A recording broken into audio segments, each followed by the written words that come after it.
Eh bien salut à toutes et à tous, c'est Romain, on se retrouve aujourd'hui en vidéo mais pas que, également en mode podcast dû à ce matos audio qui est installé pour cette vidéo là. La vidéo sera à retrouver en podcast uniquement en écoute audio d'ores et déjà dans la description. J'avais aussi enregistré un autre podcast pendant les vacances mais soyez indulgents, je débute encore. Apple a annoncé pas mal de choses hier soir en direct du Steve Jobs Theater à Cupertino. J'ai pu suivre la conférence en direct, j'ai pris quelques notes et je souhaitais vous les partager. On a débuté la conférence avec l'annonce d'Apple Arcade. Ça y est, ça sera disponible le 19 septembre dans plus de 150 pays. Apple Arcade, c'est une manière pour jouer en illimité à plus de 100 jeux sur l'iPhone, l'iPod Touch, le Mac ou l'Apple TV. Ça sera à essayer pendant un mois gratuitement. Je trouve ça plutôt cool qu'Apple permette de faire ça. Mais quoi qu'il en soit, si vous voulez y accéder, ça ne vous coûtera pas bien cher puisque le prix a été fixé à 4,99$ par mois pour les fans de jeux vidéo. Je trouve ça vraiment cool. Une autre petite touche sympa de la part d'Apple, c'est qu'un abonnement suffit pour que 5 autres membres de votre famille en profitent. On enchaîne avec l'annonce d'Apple TV+, ça y est, le concurrent de Netflix, d'Amazon Prime Video et j'en passe. On a eu le droit là à une nouvelle série qui s'appelle See, qui a été annoncée avec Jason Momoa. Excusez-moi, je le connais pas. Il fait partie de Game of Thrones pour les fans. J'ai pas regardé Game of Thrones. Voilà, vous pouvez vous lâcher en commentaire, je suis navré. Mais j'ai vu 13 Reasons Why, j'ai vu Breaking Bad, j'ai vu... Apple TV+ se place donc sur le marché de Netflix, mais avec 100 fois moins de contenu pour l'instant. Le tarif est le même qu'Apple Arcade, 4,99$ par mois. Par contre, l'énorme surprise, c'est que Apple offre un an d'accès à Apple TV+, à partir du moment où vous faites un achat d'un produit Apple, à partir de la conférence, donc dès aujourd'hui, tous les achats Apple que vous faites vous permettront d'avoir un an d'abonnement à Apple TV+, gratuitement. Et Tim Cook a promis d'ajouter de nouvelles productions originales Apple TV+, tous les mois.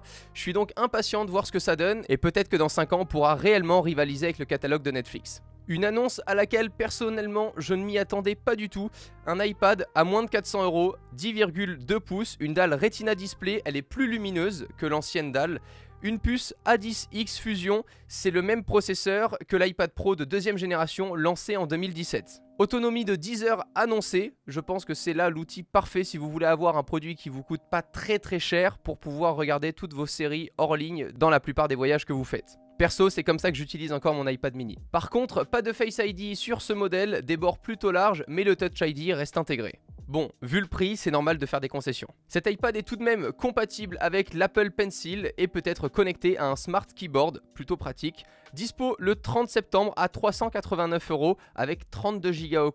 Autant vous dire que celui-ci, je peux le mettre de côté direct. Et à 489€ avec 128 Go en Wi-Fi. Comptez par contre 529€ et 629€ pour la version 4G. Ensuite, Apple annonce, ça y est, la nouvelle Apple Watch série 5. Pour le moment, c'est l'annonce qui m'a le moins excité, peut-être parce que c'est celle qui, pour moi, comporte le moins de changements flagrants, moi qui avais l'ancienne génération, celle qui avait été annoncée il y a tout juste un an. Toujours pas de suivi de sommeil, par exemple, c'est pour ça qu'au bout d'un moment, dans certaines vidéos, vous me voyez avec un mini bracelet et l'Apple Watch, c'est tout simplement parce que je trouve ça cool aussi d'avoir un bracelet qui peut calculer votre activité durant votre sommeil, est-ce que vous vous réveillez souvent, combien de temps vous dormez en sommeil profond. Personnellement, je trouve ça intéressant. Cette nouvelle Apple Watch comporte une dalle LPTO, moins gourmande en batterie et un nouveau capteur de luminosité avec cet écran pour offrir une autonomie de 18 heures comme la précédente génération, donc pas de changement non plus de ce côté-là. Une nouveauté par contre, l'intégration d'une boussole. Ça peut faire rire les plus vieux d'entre nous qui se disent on a dû attendre 5 séries pour avoir une boussole dedans. Maintenant, c'est vrai que ça va venir améliorer grandement par exemple l'utilisation de l'application Plan pour avoir une localisation plus précise qui prend en compte la latitude et la longitude. Le prix débute à 400$, la version cellulaire sera à 500$, précommande dispo dès aujourd'hui avec la livraison à partir du 20 septembre. La série 3 est donc maintenant l'entrée de gamme à un prix de 200$. Et là, ça devient intéressant. Ça y est, je passe à la partie la presque plus intéressante, l'iPhone 11.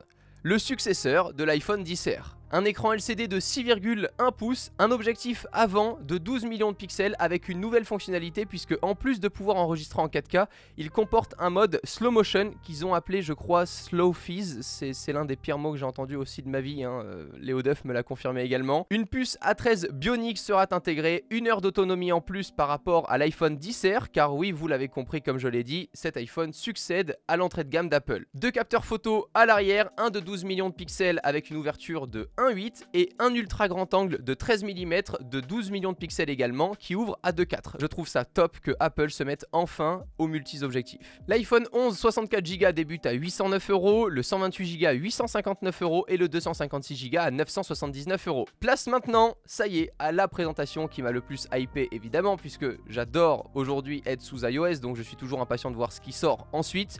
L'iPhone 11 Pro et l'iPhone 11 Pro Max. On y retrouve un écran comme l'année dernière équipé d'une dalle OLED de 5,8 pouces et dispo aussi dans sa version Pro Max de 6,5 pouces. Une autonomie de 4 heures de plus comparée à l'iPhone XS et ça y est, cet iPhone 11 Pro et 11 Pro Max comporte la caractéristique Dolby Atmos. C'est vraiment ce qui me manquait et ce que je retrouvais principalement chez mon autre préféré qui est Samsung évidemment au niveau des smartphones.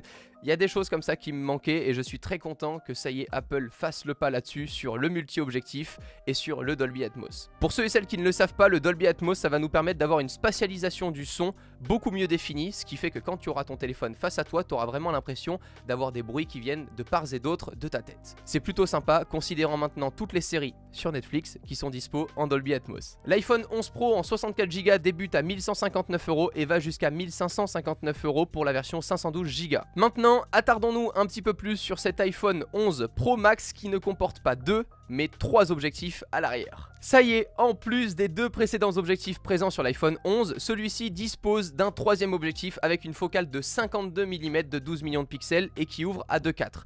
Là où je suis content, c'est qu'Apple ne fait toujours pas la course aux millions de pixels, ils nous ont pas annoncé un téléphone avec 48 millions de pixels, ils se sont vraiment attardés sur la prise de lumière qui va vraiment être mieux définie sur ces appareils-là, puisqu'on le sait aujourd'hui, au-delà du nombre de pixels, qui peut être certes sympa si on veut venir cropper dans une image, mieux la gestion de la lumière est faite, moins on a de grains et plus beau est le rendu. En vidéo, on pourra enregistrer jusqu'en 4K 60 images par seconde avec un HDR étendu. Même en plein contre-jour, on a vraiment des belles lumières de défini sur le visage sans avoir trop d'ombre. Le mode nuit a ça y est, lui aussi été annoncé et c'est ce qui me plaisait énormément sur les modèles de chez Huawei et je suis impatient de le tester sur des produits Apple. À voir ce que ça donne, mais vraiment le mode nuit avec différentes expositions lorsqu'on ne bouge pas, le rendu est vraiment fou furieux. Je ne sais pas encore comment marche exactement celui-ci, impatient du coup de le tester. Et au niveau de l'autonomie, cet iPhone 11 Pro Max annonce 5 heures d'autonomie en plus comparé à l'iPhone XS Max. Concernant le tarif de cet iPhone 11 Pro Max, il débute à 1259 € pour une version 64 Go et monte au-delà de 1500 € pour la version 512 Go.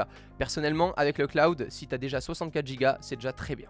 Les précommandes de ces produits sont d'ores et déjà disponibles, maintenant plus qu'à attendre le 20 septembre pour le recevoir. J'espère que ce résumé des annonces vous aura plu. Je ne sais pas du tout si ça vous dérange le fait que je garde mon téléphone avec moi. Je trouve ça beaucoup plus fluide lorsque j'ai pris pas mal de notes de le garder avec moi et de l'assumer clairement plutôt que d'essayer de retenir par cœur les choses. N'hésitez pas à me le dire en commentaire. Allez aussi vous abonner au podcast qui ça y est lancé. Le lien est en description et vous pouvez le partager beaucoup plus facilement à vos amis et proches qui ne souhaitent pas regarder une vidéo. On se retrouve très vite. D'ici là, prenez soin de vous. Ciao tout le monde.